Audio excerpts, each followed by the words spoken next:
Global Farmer Network is all about amplifying farmers' voices and stories, and today will be no different. Hello, I'm Delaney Howell, and here at Global Farmer Network, we're deeming June Dairy Month. So with that in mind, we're having a conversation today with Stuart Taylor, a dairy farmer from Christchurch, New Zealand. Stuart is not only a dairy farmer, but he is also the general manager for one of New Zealand's largest dairy entities, Craigmore Sustainable, which we'll get into more here in a bit. One thing to mention before our conversation with Stuart today is the ability for young people to get involved in the business of agriculture in New Zealand. While many of us are facing challenges of rising input costs and increasing costs of farming, New Zealand has that effect and more. Stuart mentioned that on average, New Zealand farmland is sold for about $45,000 per hectare, making it a hard business for young people to get involved with. That's why Craigmore Sustainable has focused on raising capital to bring that next generation into the industry. We're going to talk about those things, sustainability and more with Stuart Taylor. So let's turn it over to that conversation. Stuart, super excited to learn more about your story today and your unique background and position that you have in New Zealand. I think a great place to start for those tuning in with us once again for another farmer interview this month would be to talk about your background before we get into really the breadth of what New Zealand agriculture looks like. So Stuart, you are very involved in the agricultural dairy industry in New Zealand, but did you grow up on a farm or how did you get into it? Me and my family, my two sisters grew up on a farm.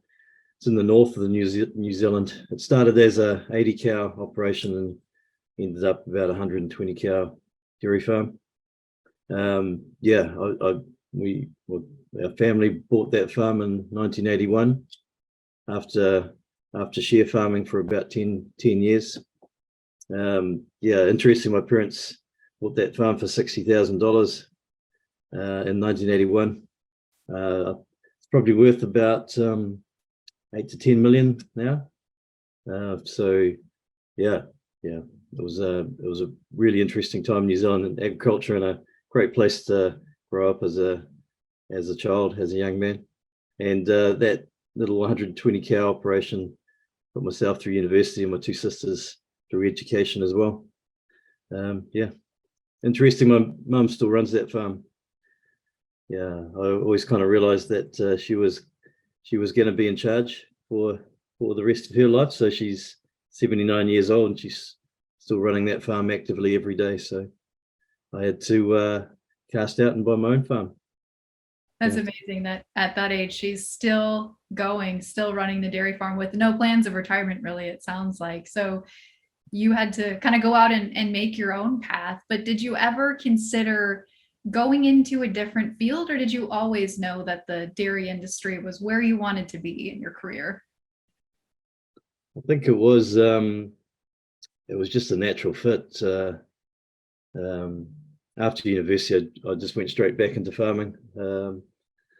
Did look at other operations, like possibly working in the banking industry, but in the end, it was farming. It was just a natural pull. It's the greatest industry in the world, isn't it? Why would you want to do anything else? Absolutely, I agree. And I'm sure all the Global Farmer Network members would agree with you as well. But New Zealand agriculture, and specifically the dairy industry, is very unique, I think, compared to a lot of industries elsewhere in the world. Give us a 10,000-foot view about New Zealand agriculture and how it operates today. So there's 5 million dairy cows in New Zealand, and the dairy industry brings in around about 25-30% of New Zealand's export earnings. Primary industries or farming brings in about 65% of New Zealand's export earnings. It's a relatively new country. Humans came to New Zealand about 800 years ago, and it's been the main part of New Zealand ever since humans got here. So agriculture or farming is often termed the backbone of New Zealand economy, and very much is our main economic engine, but also there's a part of it that becomes our identity or culture as well. Most New Zealand farmers have maybe 2 generations back, but farming in their family history or DNA. And so when you look at the dairy makeup of New Zealand specifically, I found it interesting you were sharing with me earlier that a very large percentage of the milk produced of those 5 million cows is exported beyond your borders. Yeah, not a huge population. It's about 4.5 million people. So we've got more cows than people in New Zealand, and absolutely more sheep than people. So only about 5% of New Zealand's milk production is consumed in New Zealand. 95% gets exported around the world, and mainly through one farmer cooperative called Fonterra. And that cooperative was developed over the last 200 years by having small cooperatives amalgamate. So it's one main farmer owned and led cooperative that exports about 85% of New Zealand's milk from around the world. And you said you yourself are a dairy farmer, grew up a dairy farmer, and eventually started your own dairy farm. So tell us about your current dairy farm and how did you get into it? Because as I understand, it's very capital intensive for young people coming into the business of agriculture, especially the dairy industry. So I live in Canterbury in New Zealand. So that's basically the middle of the South Island on the east coast. I own a 800 cow dairy farm. I owned that by going into equity partnerships or share farming with various people over the last 20, 25 years of my working career. Yeah, and there's a contract milker on there. Contract milker is also a share farmer. They're a young couple coming into farming. So it's their way of also coming into ownership over time. On top of the dairy farm, you're also the general manager for Craigmore Sustainable. Tell us, what is Craigmore Sustainable? Because it also has a very unique business model, I think, maybe for what folks are used to. Yeah, so that was started 10 years ago by Forbes Elworthy and Mark Cox, the brother-in-laws. They had the idea of trying to bring capital from Western Europe into New Zealand and partnering with young, motivated New Zealand farmers, because they believe New Zealand farmers are always wanting to do the right thing, but often constrained by capital to farm better or farm in a more sustainable way. So, high net worth families with often an agricultural influence in their life, or often impact investors. So people wanting to invest with New Zealand farmers or farmers that are trying to be more sustainable. Some of the New Zealand farmers are employed just straight as salaries. Others are share farmers or contract milkers, and some others also own a percentage of the farm that they're working on. And that percentage can be built over time. The farmer that we've been working for the longest period of time now owns 50% of the farm that he's running, or the family's running, and they have an option to buy 100% of that farm over the next 5 to 7 years. There's definitely a progressive element to the Craigmore Sustainables group. So it's about trying to innovate or bring farming forward, or try different things based around profitability, but also sustainable or innovative practices. Yeah, I found that interesting. You said that a lot of times farmers want to do the right thing when it comes to sustainability, but there's oftentimes capital restraints to do so. So when you look at Craigmore Sustainable, what are some of those sustainability focuses that the company and farmers have? It's very much about a farm system, because every farmer that's listening will understand that you can't just do one thing without affecting the whole farm or farm system. So it's based around animals. How do we care for and monitor our animals to get the most productivity, but also maximize wellness? There's a focus on greenhouse gases. There's a focus on nutrient management. What's leaving our farm through the water or through the root system. And also there's a focus on people or teams. And through that, teams is a link to the community as well. That's sustainability from a farm systems approach rather than a segmented approach, which kind of just makes sense to farmers, I think. I guess with every innovation behind that is a motivated person. So in the teams, the kind of the strategy or the plan is just running your farm really well, and once you've got your farm profitable and it's presented really well, and your animals are looked after, and your teams in flow or operating really well, then I start talking to the farmer that's running that farm about just their passion, and they'll often have a passion in an area of the farm. So, for example, if their passion's about cows, then we'll delve into some electronic monitoring of those cows to make sure that we're getting all the data possible around how that cow's performing, but also how she's cared for, or the wellness of that animal. So, and then I split them off into safe to fail experiments. So there's 22 farms, so I can trial different innovative approaches across those 22 farms without it putting at risk the whole business.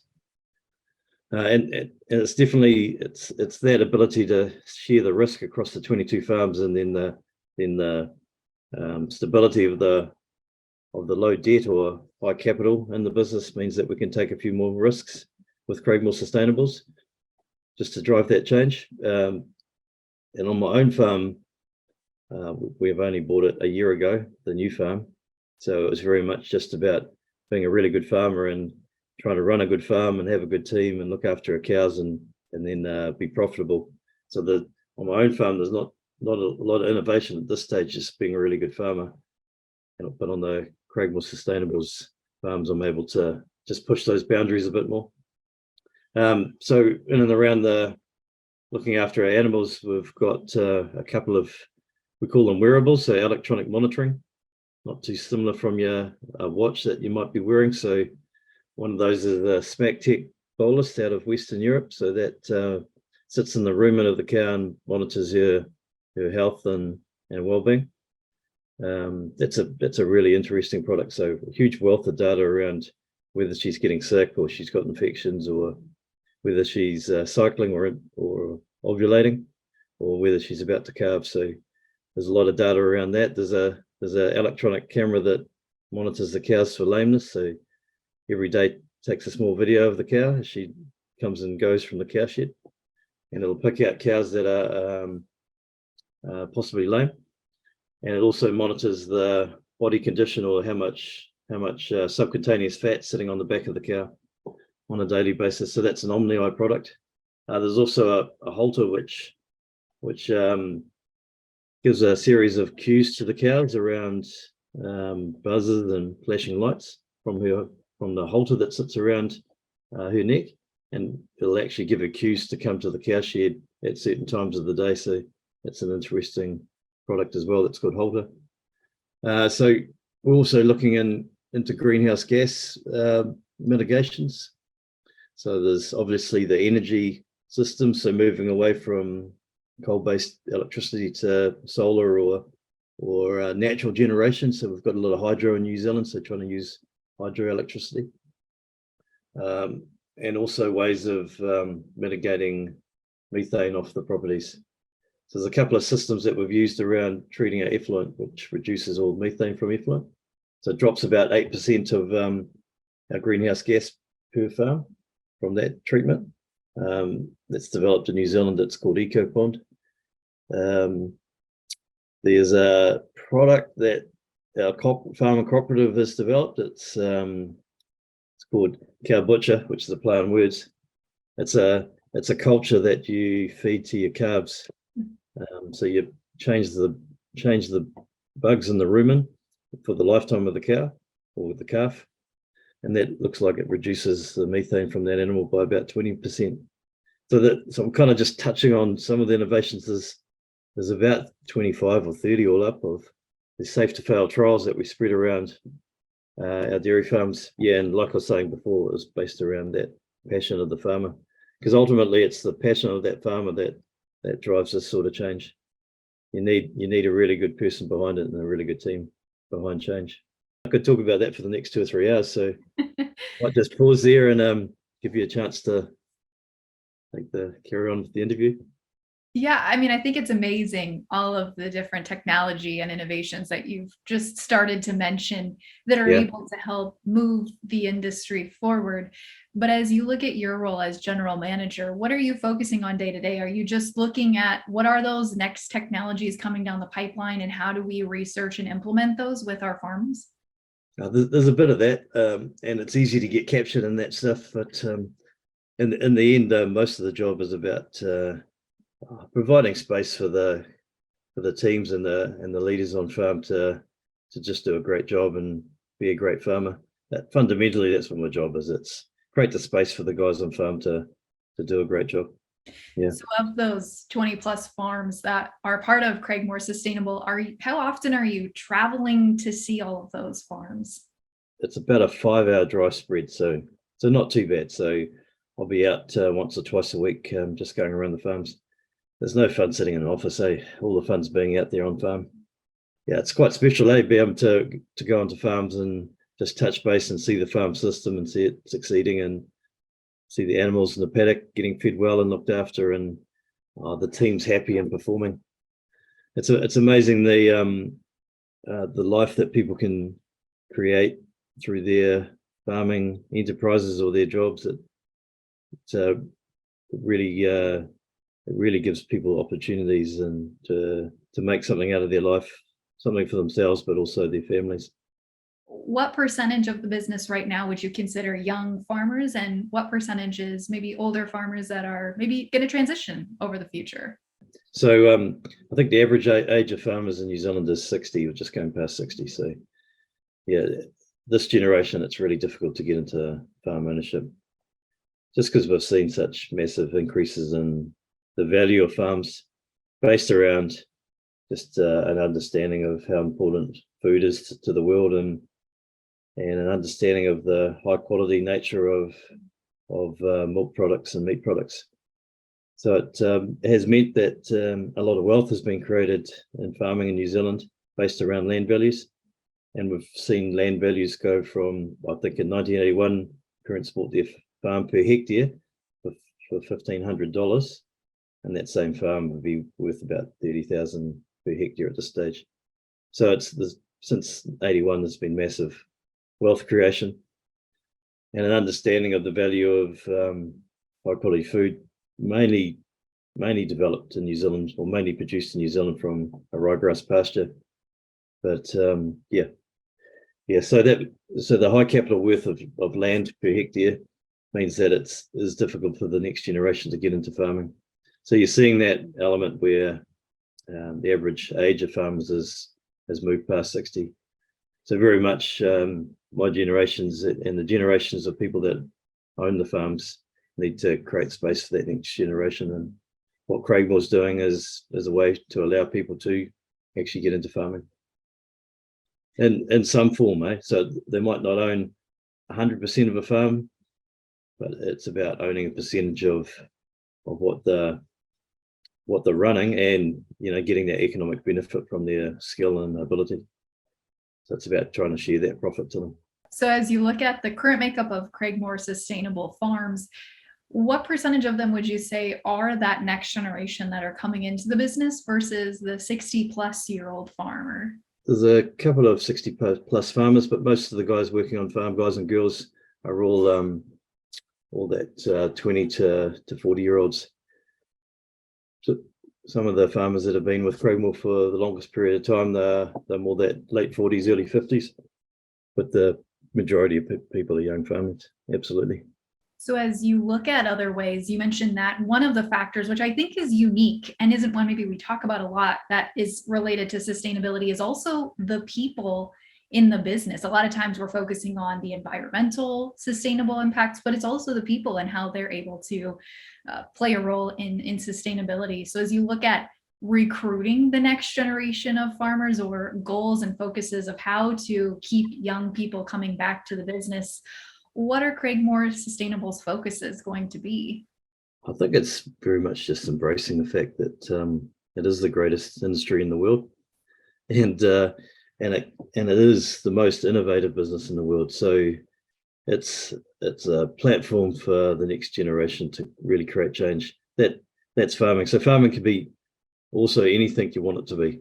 It can be a simple salary job, and it can be also a startup business. You can be an entrepreneur. You can operate at a corporate level and run multiple farms. It is very much an industry that can be anything you want it to be, and it can be as innovative as you want it to be, or community-based as you want it to be. It's space to express yourself and be the best of who you want to be. It's very egalitarian, so it doesn't matter where you come from. It's about being on the land and operating and being successful. Doesn't matter if you're male or female.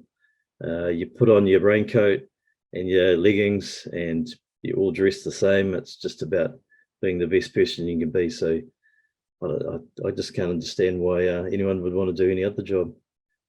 And that there's just passionate people that come into the New Zealand farming industry or farming industry, just because they see the ability to be on a farm and be linked to a property.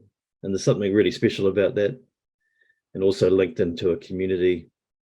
And some of the communities around New Zealand are amazing how they support each other and